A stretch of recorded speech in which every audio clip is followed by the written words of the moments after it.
Shalom Aleichem à tous nos auditeurs, membres de la communauté Toldot Yitzhak, ainsi que tous ceux qui nous suivent quotidiennement sur les réseaux sociaux, sur Internet.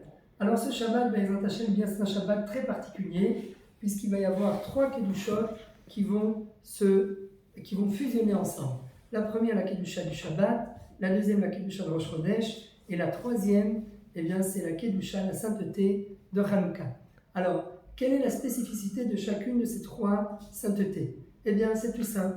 La Kedusha de Shabbat, comme ils disent les Chachamim, Kvia Vekaima, c'est une sainteté qui existe indépendamment de la volonté de l'homme, qui est fixée par Akadosh Baruch Hu, une sainteté divine, Kedusha Elokit.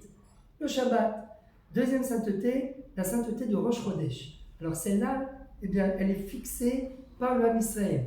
Mais Kadesh Israël vers Rashi Chodashim.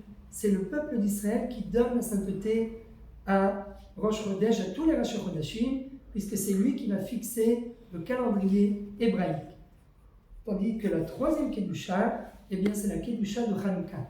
Eh bien là, dans la Kedusha de Hanouka, eh bien, on retrouve la sainteté du particulier au sein du peuple. Donc si on résume, une sainteté divine, Kedusha Elokit, une sainteté collective, la sainteté du Ham Israël, et la troisième, c'est la sainteté du particulier au sein de la collectivité. Pourquoi tout ça est-il important, ce Shabbat qui est le Shabbat de la paracha de Miketz? Eh bien parce que dans notre paracha, on retrouve l'épisode avec Yosef Hatzadik.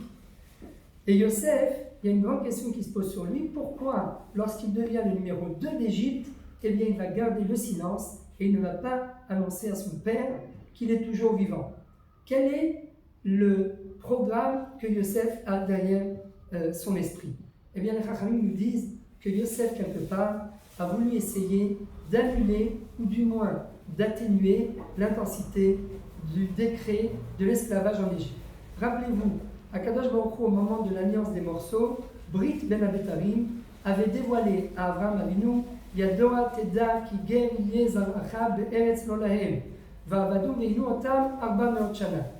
Donc, il y avait en fait un secret qui s'est retransmis de génération en génération au sein de la famille d'Abraham, Yitzhak et Yaakov, comme quoi les descendants d'Abraham seront esclaves en Égypte. Et voilà que lorsque Yosef se retrouve en Égypte, dans un pays étranger qui n'est pas en Eretz Israël, eh bien d'un seul coup il se dit peut-être que la raison pour laquelle Akadosh Baruch Hu l'a fait arriver à cet endroit-là, c'est peut-être pour qu'il puisse lui-même annuler le décret de l'esclavage, ou du moins adoucir ce mauvais décret.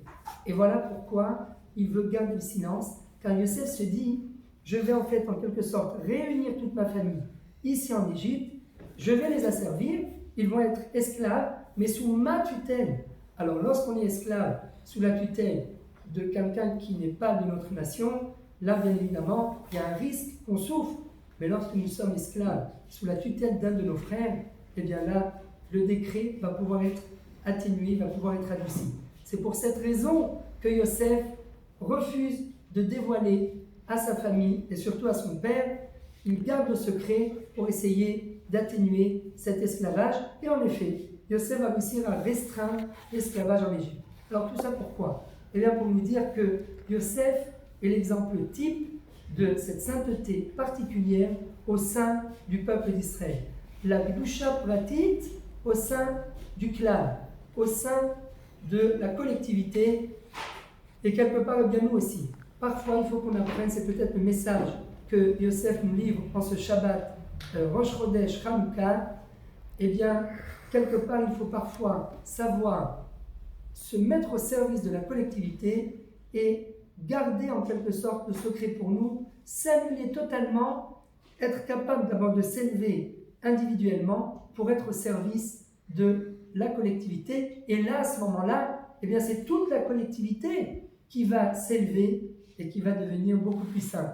Donc au final, ce Shabbat, eh bien, c'est un Shabbat exceptionnel, car grâce à la sainteté du Ham Israël, ainsi que grâce à la sainteté de chaque individu du peuple d'Israël qui va s'élever pendant ce Shabbat, eh bien c'est toute la collectivité, tout le peuple d'Israël qui va pouvoir s'élever. C'est notre Shabbat qui va être un Shabbat beaucoup plus saint que tous les autres Shabbatot de l'année. Be'ezrat Hashem, à vous à nous tous de relever le défi et d'essayer de transformer ce Shabbat Parashat Miketz, en un Shabbat exceptionnel. Merci à tous et à toutes. Shabbat Shalom, Chodesh Tov U'Morach, Chanukah Sameach. Kol Tov.